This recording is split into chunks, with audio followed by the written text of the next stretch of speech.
Hello and Assalamu alaikum students. Welcome to the Zoom class of PHY 101. आज हम lecture number 6 को detail में पढ़ेंगे। काफ़ी इंपॉर्टेंट लेक्चर है आपका। तो पहला पॉइंट में कहता है as body move through a body it displaces the fluid it has to exert a force on the fluid to push it out on the way by Newton's third law।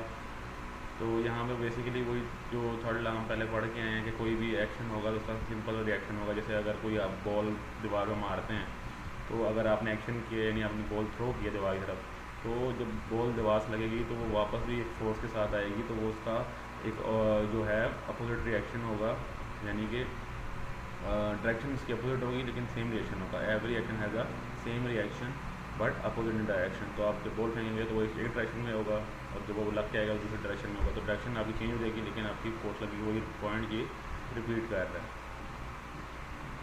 इसके बाद कहता है the magnitude of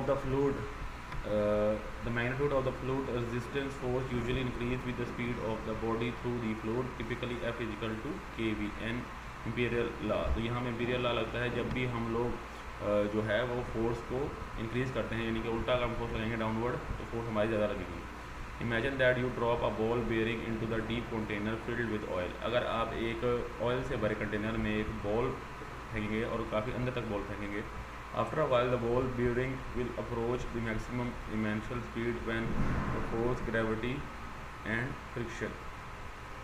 तो जब आप ball अंदर फेंकेंगे तो उसके ऊपर फ्रिक्शन का भी फोर्स लगेगा। तो यहाँ पे फ्रिक्शन की बात आ जाए तो वहाँ पे हम जी का इस्तेमाल करते हैं, इसलिए यहाँ पे लिखा हुआ है mg इक्वल टू kv। ठीक है, तो ये इनिशियल वेलोसिटी है। उसके बाद ये v की फाइनल वेलोसिटी आपको बताई जा रही है कि mg डिवाइडेड बाय k। ठीक है, उसके बाद थर्ड पॉइंट है हमारे पास above was a very simple तो वीडियो में वो ऊपर की बात दोबारा रिपीट कर रहा है यहाँ पे एक्स वाई के ज़रिए, यानी जो न्यूटन का लॉ लगाएंगे और एक्स वाई कोऑर्डिनेट लगाएंगे वो सेम बात ही रिपीट कर रहा है, तो आपने रीड आउट कर लेना बस। उसके बाद पॉइंट नंबर 4 है your weight in a lift, suppose you are lift that is at the rest और moving at a constant velocity in either case a is equal to 0। जब आपका वेट एक लिफ्ट के अंदर होगा, जब आप लिफ्ट के अंदर खड़े हैं तो जो आपका वेट है उसमें जो एक्सेलरेशन है स्पीड है वो क्या हो जाएगी, 0 हो जाएगी। And the normal force N and the force due to gravity are exactly equal to n minus mg। तो यहाँ पे माइनस इसलिए लगाया गया है क्योंकि आप जो है डाउनवर्ड फोर्स क्रिएट करेंगे, यानी ग्रेविटी आ जाएगी। जहाँ ग्रेविटी आ जाए तो वहाँ पे mg का इस्तेमाल किया जाता है, इसलिए न्यूटन के साथ माइनस mg किया गया है। और बता रहा है कि देखिए अगर आपका यहाँ पे n माइनस mg, यानी कि ये जो यहाँ पे दिखा रहा है आपको mg, ये माइनस में है। ठीक है, तो ये जब हम इजिकल टू को इस साइड लेके जाएंगे तो ये पॉजिटिव हो जाएगा, इसलिए यहाँ पे n इजिकल टू mg जो है वो पॉजिटिव हो गया। ठीक है, but if the lift is accelerating towards then but if the lift is accelerating downward then mg minus n is equal to ma। तो अगर वो डाउनवर्ड एक्ट करेगा, ठीक है, पहले अपवर्ड था और अब वो डाउनवर्ड एक्ट अगर करे फोर्स, तो वो होगी mg minus n is equal to ma और n is equal to m into G minus a। ठीक है, तो यहाँ पे आपके पास mg है और m यहीं रहेगा, ये n से कट जाएगा और a जो है इस यहाँ पे जो है पॉजिटिव है, उधर जाके क्या हो जाएगा, नेगेटिव हो जाएगा। और n इज इक्वल यहाँ से नेगेटिव होके उस साइड जब इक्वल टू उस साइड जाएगा तो वो पॉजिटिव हो जाएगा। तो इसके बाद हमारे पास ये फार्मूला आ जाएगा।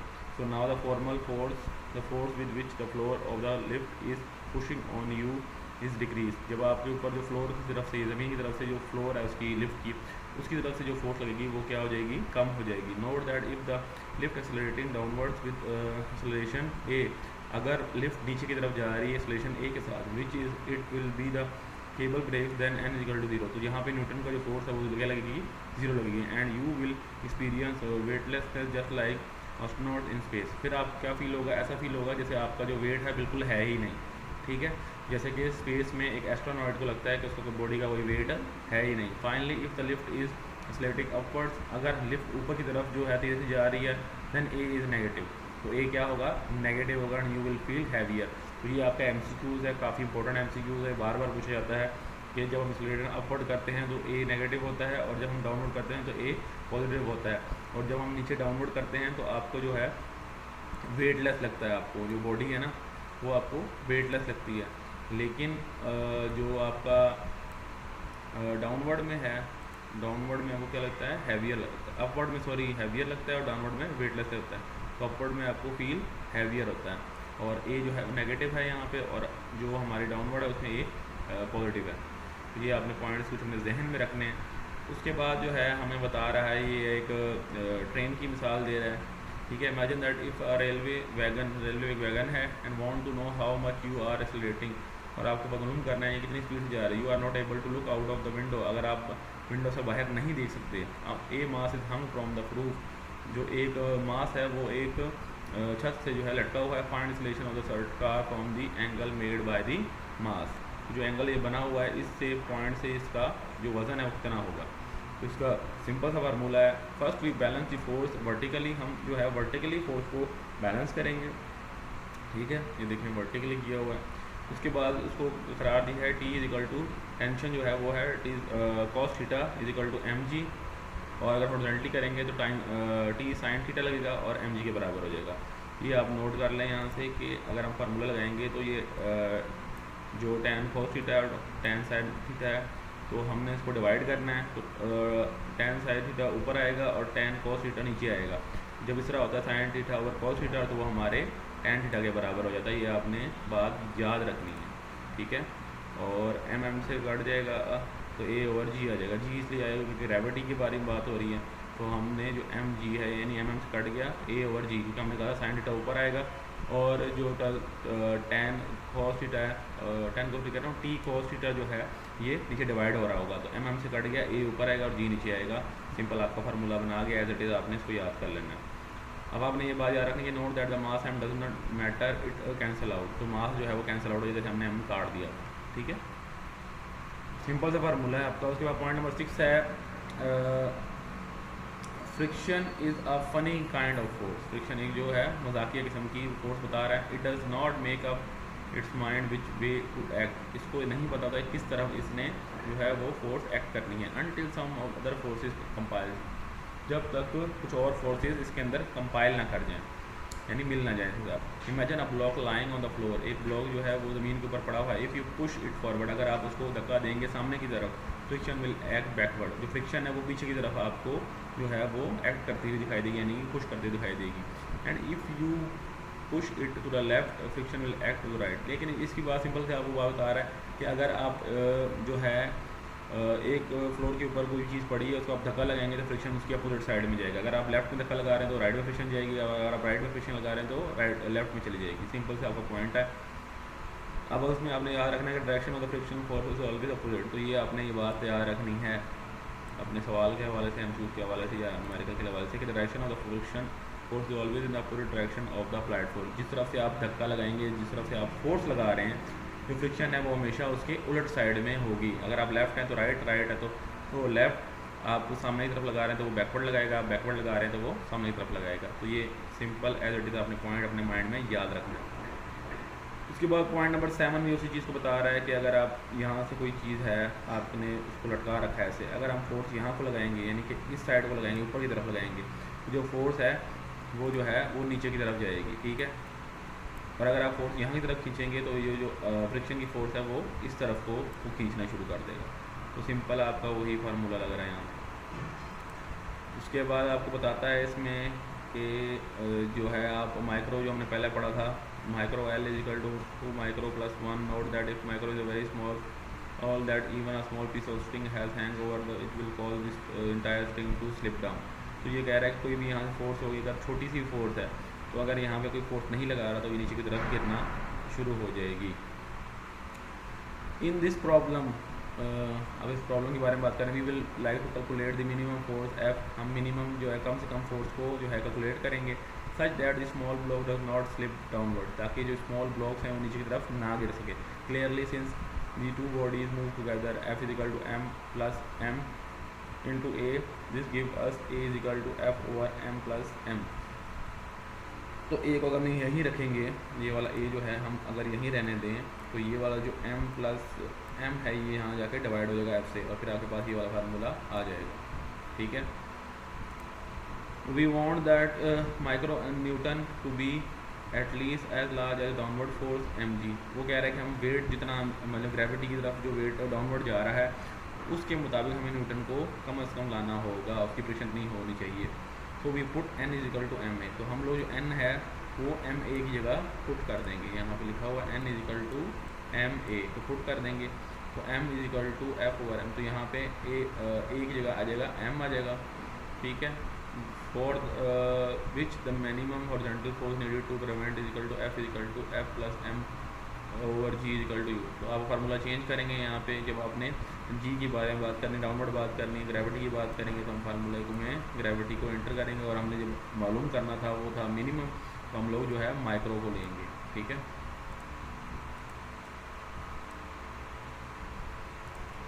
उसके बाद हमारे पास अगला पॉइंट आता है, ये आपको जो है एरर है, ये एरर हो गया था जैसे वीडियो लेक्चर से। हम अगर आप लेक्चर भी देखेंगे जो व्यू का है उसके अंदर एरर आया जाता है, उसको हम लोग नहीं छेड़ेंगे।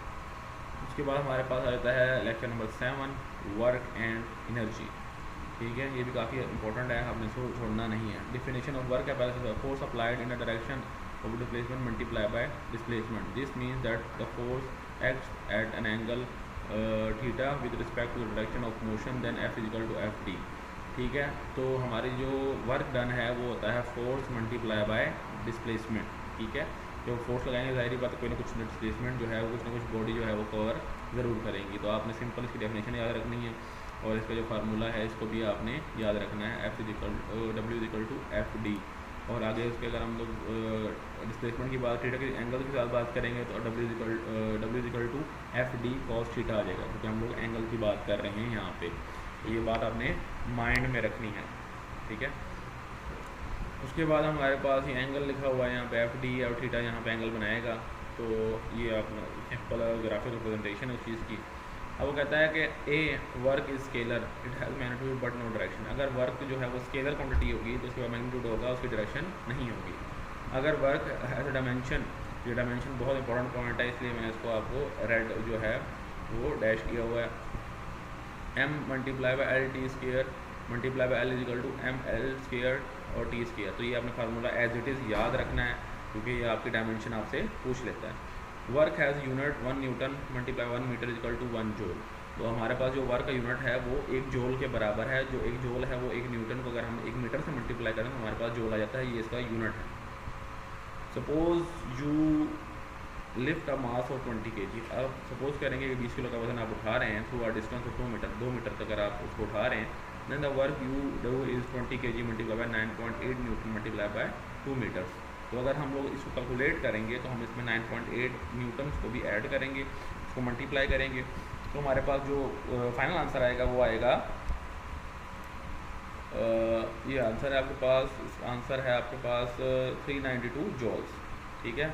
उसके बाद है on the other hand the force of gravity is directly opposite to the force you exert and the work done by gravity is -92 जॉल।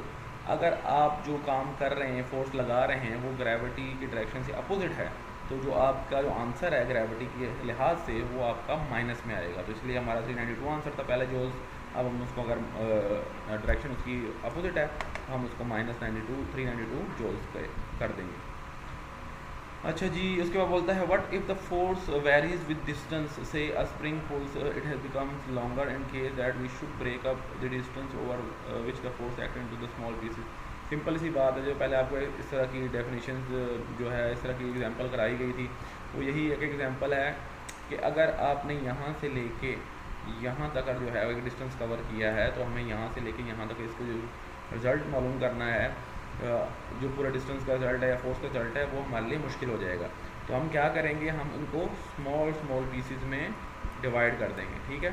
तो आप स्मॉल पीसेस में डिवाइड कर दोगे तो उससे क्या होगा कि आप यहाँ की मालूम करोगे, फिर यहाँ की मालूम करोगे, फिर यहाँ की मालूम करोगे, फिर यहाँ की मालूम करोगे, और इन सबको आपस में ऐड करके फाइनल आंसर निकाल लोगे। तो ये वही बात रिपीट हो रही है जो हमने पहले पढ़ चुके हैं पिछले लेसन्स में। तो आपने बस सिंपली वहाँ पे कुछ और फार्मूला होगा उनको प्लस किया, भाई यहाँ पे आपने वर्क डन का जो फार्मूला है W, उसको डेल्टा W, जब हम छोटी छोटी वैल्यूज़ को करते हैं तो हमेशा डेल्टा लगाते हैं, डेल्टा W1 डेल्टा W2 इस तरह प्लस करते हैं, जहाँ तक आपको मालूम नहीं है तो N लगा देते हैं, और इसका जो फाइनल आंसर होता है उसमें हम सिग्मा लगाते हैं, ठीक है। सिग्मा के साथ उन्होंने N लगाया हुआ, N इज इक्वल टू 1 इसलिए लगाया हुआ क्योंकि पहली फोर्स हमें पता है उसके बाद जो है फोर्सेस का नहीं पता, तो यहाँ पे हम इन्फिनिटी लगाते हैं। यहाँ पर लगाया हुआ इन्फिनिटी, अगर आप गौर से देखें यहाँ पे आपके पास इन्फिनिटी लगाया हुआ है, नीचे n = 1 लगाया हुआ है, लिमिट लगी है साथ में एफ एन डेल्टा एक्स के बराबर है, ठीक है। और ये आपके पास डेफिनेशन है, ये आपको याद रखनी है कि w = limit delta x = 0 n = 1 infinity, ये लिमिट लग गई इसके सिग्मा के ऊपर, और एफ एन डेल्टा एक्स = यहाँ पे उसके बाद लिमिट अप्लाई की गई है x1 = एक्स एफ, यानी कि x जो आई है आपके पास ये है इनिशियल, और एक्स एफ जो है ये आपके पास फाइनल एक्स का जो वैल्यू होगी वो लगाएंगे आप। f × x D X is called the integral of f with respect to x। तो हम जो विद रिस्पेक्ट टू f करेंगे, तो विद रिस्पेक्ट टू x करेंगे फोर्स को, तो हमें ये फार्मूला ये आजमाना होगा, ये फार्मूला हमने यूज़ करना है, तो ये आपने एज इट इज़ याद रखना है। और x i = f of this quantity is the work done by the force constant and non constant। तो ज़ाहिरी बात है कि हम इनिशियल वेलोसिटी जो स्टोर करेंगे, इनिशियल वेलोसिटी जो वेलोसिटी है या फोर्स है वो स्टार्ट करेंगे, तो हमारी जो फोर्स है कांस्टेंट कभी रहती है कभी नहीं रहती, ठीक है। So if the force is known as a function of a position we always find work done by calculating the definite integer. तो जब हमें पता नहीं होता जो क्या नाम है कि फोर्स कहाँ पे जो है ऊपर नीचे अगर फोर्स हो रही होगी आपकी, तो आपने जो वर्क डन वहाँ कैलकुलेट करना है वो डेफिनेट इंटीजर के साथ करना है, यानी विद रिस्पेक्ट टू एक्स करना है। उसके बाद आगे आपने इनको जो है रीड आउट करना है फार्मूला, उसको उन्होंने किया हुआ है अगला एग्जाम्पल जैसे मैंने आपको बताया 1 2 3 4 में करके पार्ट्स अलग बना के उन फोर्सेस को ऐड किया है। एरिया ऑफ शेडेड रीजन जो दिया हुआ है उसका फार्मूला है 1/2 a × k a का स्क्वायर बन जाएगा, और k कॉमन ले लेंगे यहाँ पे आपने k कॉमन लेंगे तो a × a आ जाएगा, उसका a का स्क्वायर बन जाएगा, और ये 2 यहाँ आके डिवाइड हो जाएगा, जो मतलब 1 मल्टीप्लाई हो जाएगा, 2 जैसे डिवाइड हो ही रहा है। फाइनल फार्मूला आप लगाएंगे लिमिट के साथ 0 और a लिमिट लगाएंगे f dx = k a² / 2 आ जाएगा, ये आपका फार्मूला है, तो आपने इसको एज इट इज़ याद रख लेना। उसके बाद energy is the capacity of a physical system to do work, it comes from many form mechanical electrical. जो आपकी एनर्जी है वो जो है फिजिकल सिस्टम है, और वो कई जो है आपके अलग अलग जो है फॉर्म्स में आता है। मैकेनिकल एनर्जी हो सकती है, इलेक्ट्रिकल हो सकती है, केमिकल न्यूक्लियर एनर्जी वगैरह हो सकती हैं। हम इसको स्टोर कर सकते हैं और इसको कन्वर्ट भी कर सकते हैं डिफरेंट फॉर्म्स में, और इसको हम लोग डिस्ट्रॉय कभी कैन नेवर बी क्रिएटेड, और हम इसको कभी भी बना नहीं सकते और कभी भी जो है वो डिस्ट्रॉय यानी ख़त्म नहीं कर सकते, क्योंकि एनर्जी आपको पता है जो है वो कुदरती तौर पर होती है। Accepting the fact that energy is conserved let us derive an expression for the kinetic energy of a body. अगर हम काइनेटिक एनर्जी के लिए बॉडी के लिए कोई चीज़ डिराइव करेंगे तो वो क्या होगी। Suppose a constant force acceleration a mass and m from the speed 0। अगर स्पीड 0 होगी एक वजन की m की एक्सेलरेशन के साथ होगा, तो speed v over a distance d what makes work done by the force. जो वर्क डन होगा वो किस तरह होगा, तो w = f d हमने पढ़ लिया, बट f = m में जो f यहाँ पे f है वो बराबर है m a के, और एंड v² जो हमने पढ़ा हुआ है पहले हमने इक्वेशन निकाली हुई थी कि v² = 280। This give w = m a, यानी कि आप f की जगह जो है वो m a पुट करोगे। ये जो f है इसकी जगह आपने m a पुट कर दिया, और जो d है आपके पास वो होता है mv²/2d, तो d = 1/2 mv² बन जाएगा, क्योंकि mm कट जाएगा। तो we calculate the work done by force has gone into creating kinetic energy, and that amount of kinetic energy has possessed a body moving with the speed is v = 1 mv²। तो बता रहा है कि हमने किस तरह डिफाइन किया है। जो आपके पास सिंपल किनेटिक एनर्जी की फार्मूला है 1/2 mv²। उसके बाद हमारे पास अगला पॉइंट है point number 9, the work done by force is just the force multiply by the distance. Force को हम मल्टीप्लाई बाय डिस्टेंस करेंगे तो हमारे पास वर्क डन आ जाएगा। It does not depend upon time, ये टाइम के ऊपर डिपेंड नहीं करता, टाइम इसमें कोई वैल्यू नहीं रख रहा फिलहाल। But suppose that the same amount of work done in half time, अगर हम लोग जो भी हमने काम किया अगर उसको हम लोग हाफ टाइम में डिवाइड कर दें, then we say that the power is twice as much, हम कहेंगे उसकी पावर जो है वो डबल है। तो पावर आ जाएगी work done divided by time taken. तो पावर का फार्मूला आपके पास आ गया है, ये आपके पास इंपॉर्टेंट फार्मूला है, इसको आपने ज़रूर याद रखना है कि पावर जो है work done over time taken है। If the force does not depend on time, तो work over time f Δx over Δt, तो f v therefore power is equal to f v। अगर हम टाइम पे depend नहीं होते तो हम लोग F मल्टीप्लाई बाय वेलोसिटी कर देते हैं, फोर्स मल्टीप्लाई बाय वेलोसिटी कर लेंगे, हमारे पास आंसर आ जाएगा। उसके बाद let's work out an example a question force relation a bus mass m and speed v2। तो वो कहता है एक बस का जो है वज़न है, उसको फोर्स लगी है उसके ऊपर, तो एक जगह से दूसरी जगह जा रही है, जैसे आपको पिक्चर में दिखाया गया है। तो हम लोग जो है जो स्पीड 1 है उसको v1 कह देते हैं, और जो अगली जगह पे जो हमारे पास दूसरी बस है उसको v2 कह देंगे। ओवरऑल डिस्टेंस एक उन्होंने जो सफ़र है वो तय किया, यहाँ से यहाँ तक ये सफ़र जो है ये तय किया है। तो what does the work done is the engine. तो वर्क डन में क्या इंजन होगा, ये आपका न्यूमेरिकल है। Recall that the concentration v2 minus v1 कर लेते हैं, तो 2a = x2 और x1 आ जाएगा। जब हम लोग v2 माइनस v1 लेंगे तो वहाँ पे हम लोग 2 को स्टेशन से मल्टीप्लाई करके जो है x2 को माइनस करेंगे x1 से, यानी x2 x माइनस x1। उसके बाद हम लोग जो है v2 को फाइनल वेलोसिटी कह देंगे, और v2 जो फाइनल पोजीशन है हमारे पास, और v1 को इनिशियल, यानी कि ये इनिशियल है आपके पास और ये फाइनल है हमारे पास। फिर वो कहता है कि हिंस v2 माइनस v का स्क्वायर 2 और v माइनस 1 का स्क्वायर आ जाएगा नाउ ओवर 2d। हम इसको डिवाइड करेंगे, इस तरह वैल्यू पुट करेंगे, तो हमारे पास जो आंसर आएगा वो आएगा 1/2 mv स्क्वायर। 1/2 यहाँ पे कॉमन आएगा, और m जो है वो आप कॉमन ले लेंगे और साथ में v का स्क्वायर आ जाएगा। तो दिस इज काइनेटिक एनर्जी, और ये काइनेटिक एनर्जी के इक्वल हो जाएगा। उसके बाद हमारे पास है lecture number 8 conservation of energy. तो ये है, इससे पहले हम लोग जो पढ़ रहे थे वो काइनेटिक एनर्जी के बारे में, और हम बात करेंगे पोटेंशियल एनर्जी के बारे में। Potential energy is the word suggested that energy lock up somewhere and which can do work. कहीं पे भी कोई भी चीज़ होती है, कोई भी चीज़ रखी होती है, उसे हम पोटेंशियल एनर्जी कहते हैं, जो कोई काम कर सकती है। An object can store energy as the result of its position. अपनी पोजीशन के हवाले से अगर कोई एनर्जी स्टोर करता है कोई चीज़, तो हम उसे पोटेंशियल एनर्जी कहते हैं। Store energy of a position is referred to the potential energy. किसी भी पोजीशन की वजह से कोई बॉडी अगर एनर्जी जो है वो स्टोर कर रही है तो हम उसको पोटेंशियल एनर्जी कहते हैं। ये इसकी डेफिनेशन है, आपने माइंड में रखनी है। Potential energy is the store energy of position possessed by object, it has ability और कैपेसिटी टू वर्क। उसके पास एबिलिटी होनी चाहिए कि वो काम कर सकता है, like other forms of energy. Potential energy can be converted into kinetic energy. हम लोग जो है वो पोटेंशियल एनर्जी को काइनेटिक एनर्जी में तब्दील कर सकते हैं। अच्छा जी, उसके बाद है if you lift a stone of mass m from a ground. अगर हम ग्राउंड से एक मास यानी वज़न को m को उठा सकते हैं up to a distance x, एक डिस्टेंस जो है x उसको कहते हैं, वहाँ तक अगर उठा सकते हैं, you have to do work against gravity. अगर हमें जो ग्रेविटी की जो अपोजिट है वो काम करना होगा, क्योंकि हम नीचे से उठा रहे हैं तो नीचे ग्रेविटी है, ग्रेविटी अपनी तरफ से उसको पुल करेगी, लेकिन हम उसको अपोजिट डायरेक्शन में जो है वो फोर्स लगाएंगे।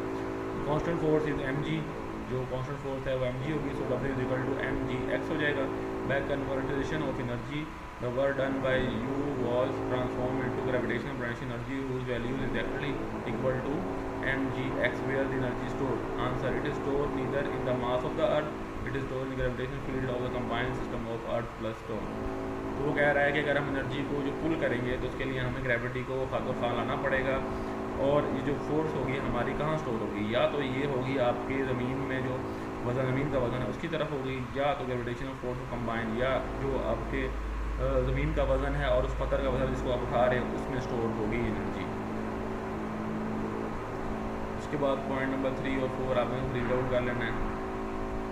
पॉइंट नंबर 4 में हमें वो एक न्यूमेरिकल दे रहा है, उसको देख लेते हैं। Let's calculate the change in kinetic energy. इसके अंदर आपने एनर्जी को कैलकुलेट करना है, वैल्यूज आपको दी हुई हैं, आपने सिंपल इधर पुट कर लेना है। तो डेल्टा k = k f यानी फाइनल वेलोसिटी, और माइनस k i यानी कि इनिशियल जो काइनेटिक एनर्जी है। तो k f final kinetic energy minus k i kinetic energy initial. तो 1/2 mv का स्क्वायर होता है, तो m की जगह हम लगाएंगे 12 kg और v की जगह हम लगाएंगे 1.5। यहाँ पर स्पीड दी गई वेलोसिटी, ठीक है, तो वो हमने पुट करनी है। और उसके बाद आपके पास उसको मल्टीप्लाई और कैलकुलेशन करके आप डिवाइड बाय 2 करेंगे तो आपके पास आएगा 13.5 जूल, आपका आंसर आ जाएगा। अगर हम कांस्टेंट रिलेशन की बात करेंगे तो हम लगाएंगे वही फार्मूला जो हमने पहले यूज़ किया था, v2f माइनस v2 इनिशियल, उसको डिवाइड करेंगे 2 के साथ, और हम लोग x लेंगे फाइनल और माइनस करेंगे उसको जो है इनिशियल के साथ। तो हमने ये फार्मूला के साथ जब करेंगे तो हमारा आंसर आएगा 0 पर कैलकुलेशन करने के बाद आपके पास जो vi है वो 0 इसलिए लिखा हुआ क्योंकि जब इनिशियल वेलोसिटी होती है वो 0 होती है, स्टार्टिंग पॉइंट पे जो एक्सेलरेशन होती है वो 0 होती है, इसलिए हमने 0 लिया यहाँ पे। उसके बाद हमारे पास इसका कैलकुलेट करने के बाद आंसर आएगा, वो आएगा 0.46 मीटर पर सेकेंड स्क्वायर। और this relation result form the constant net force by given. आपके पास उसके बाद कांस्टेंट की अगर हम बात करेंगे एक्सेलरेशन की, तो नेट फोर्स के हवाले से वो आएगी F=ma। तो आपने एक्सेलरेशन जो आपके पास आई थी ऊपर, ये एक्सेलरेशन आपके पास आई थी, एक्सेलरेशन का हमने आंसर निकाला था, उसके साथ आपने मास को मल्टीप्लाई कर देना है। यहाँ पे टोटल के जी था, मल्टीप्लाई करेंगे तो 5.36 न्यूटन। ठीक है, काइनेटिक एनर्जी को हम जूल में लिखेंगे, एक्सेलरेशन को हम लिखेंगे मीटर पर सेकेंड, और हमारे पास जो कांस्टेंट फोर्स है नेट फोर्स अगर आएगी तो वो न्यूटन में लिखते हैं। ठीक है, ये आपने रिमेंबर रखना है इस चीज़ को। उसके बाद है work done on a crate is, crate को करेंगे तो डेल्टा एक्स आएगा, तो डेल्टा एक्स के बाद मल्टीप्लाई करेंगे तो आपके पास जोल में आंसर आ जाएगा जो पहले आया था, ये सेम आंसर आ जाएगा। ठीक है, उसके बाद लिखा हुआ है ना, suppose there is somebody standing on the ground then that trolley moves at 15 metre per second relative to the ground. अब वो कह रहा है कि आप सपोज करेंगे कोई ना कोई खड़ा है ग्राउंड पर, ये जैसे बंदा बना हुआ है यहाँ पे, ये खड़ा हुआ है और जो ट्रॉली है वो 15 मीटर पर सेकंड जो है ग्राउंड पर चल रही है, यहाँ स्पीड इसकी 15 मीटर पर सेकंड चल रही है। तो उसको भी कैलकुलेट किया हुआ है उन्होंने, आपने एज इट इज़ देख लेना है, वैल्यू पुट करनी है और आपके पास आंसर निकल आएगा। ये सिंपल सी वो mv² जो हमने फार्मूला यूज़ किया है उसको यूज़ किया गया है। फाइनल वेलोसिटी और इनिशियल वेलोसिटी को आपने ब्रेन में रखना है, उसके बाद आपने उसको कैलकुलेट करना है, आपको आंसर आ जाएगा। पॉइंट नंबर 6 है total mechanic energy is ke plus pe, यानी kinetic energy plus potential energy को हम प्लस करते हैं, हमारे पास जो है वो मैकेनिक एनर्जी आ जाएगी। तो ये सिंपल फार्मूला इसका लिखा हुआ है। ठीक है, ये भी आपने रीड आउट कर लेना है। अब जो हमने ऊपर पढ़ा था वो सेम यहाँ पे आ गया कि यहाँ से लेके हमने यहाँ तक जाना है, जो फोर्स आपके पास होती है वो ऊपर नीचे हो जाती है। ठीक है, तो आपने यहाँ पे क्या फार्मूला लगाना है, उसी तरह हमने फार्मूला लगाना है कि हमने इसके ब्लॉक बना लेना है, अलग अलग ब्लॉक बना के उसको जो है हमने आपस में उसकी आपने फाइंड करके उसको एक्सेलरेशन फाइंड करने के बाद आपने उनको प्लस कर लेना है, और जब आप तीनों को प्लस कर लेंगे, चारों को प्लस कर लेंगे तो आपके पास फाइनल आंसर आ जाएगा। इन्होंने उनको point A, point C, point D में कन्वर्ट करके उसके बाद उसका निकाल के mv² का फार्मूला लगा के उसके बाद उसको हल कर लिया, सबको प्लस कर लिया। Remember that a potential energy has meaning of only for a force that is conservative. तो जितनी भी हमारे पास पोटेंशियल एनर्जी होती है वो हम लोग उसको फोर्स को कंजर्वेटिव कहते हैं। A conservative force is that for which the work done is going from point A to point B is independent. Point A से पॉइंट बी तक अगर हम इंडिपेंडेंट है, किसी भी फोर्स के ऊपर डिपेंड नहीं कर रहे, किसी भी चीज़ के ऊपर डिपेंड नहीं कर रहे, कि हमने पाथ लिया है तो हम उसको फोर्स को कहेंगे कि वो पोटेंशियल एनर्जी की फोर्स है। Friction is an example of non conservative force. अब फ्रिक्शन उसकी एक एग्जाम्पल है बहुत अच्छी, कि फ्रिक्शन के ऊपर हमारी बात आ जाती है कि वो कंजर्वेशन फोर्स है या नहीं। तो potential energy can not be defined for a conservative force. अगर हम कंजर्वेटिव फोर्स की बात करेंगे जो इंडिपेंडेंट होती है पॉइंट ए से पॉइंट बी, तो हम उसका डेरिवेटिव लेंगे d/dx। तो for the spring v = 1/2 kx² and so f = k - x हो जाएगा यहाँ पे। ठीक है, उसके बाद है derivation of f = d/dx is the particular moment of delta x is potential v then changes the potential energy as delta v। Delta v हम लगाएंगे यहाँ पे और f = डेल्टा x हो जाएगा from this delta v over delta x, यानी अब dx के ऊपर जो है dv लगाना है तो वो डेल्टा हो जाएगा। इस वजह से हम लोग उसके ऊपर delta v over delta x लगा देंगे जो हम डिवाइड कर रहे थे पहले फार्मूला ये वाला। सो डेल्टा = 0 मीन्स डेल्टा आपका 0 हो जाएगा। तो हम कहेंगे कि dv ओवर dx जो हमारे सिंपल फार्मूला उसमें हम लिमिट पुट कर देंगे 0 की तरफ, कि x जो है लिमिट लगा के 0 की तरफ। तो आज का लेक्चर हमारा यहीं तक था। इंशाल्लाह अगले लेक्चर में हम लेक्चर नंबर 9 से स्टार्ट करेंगे। तो स्टूडेंट आपको उम्मीद होगी आपको लेक्चर नंबर 7 और 8 जो है अच्छी तरह समझ आया होगा, 6, 7, 8, और इंशाल्लाह हम अगले लेक्चर में मिलते हैं। अल्लाह हाफिज़।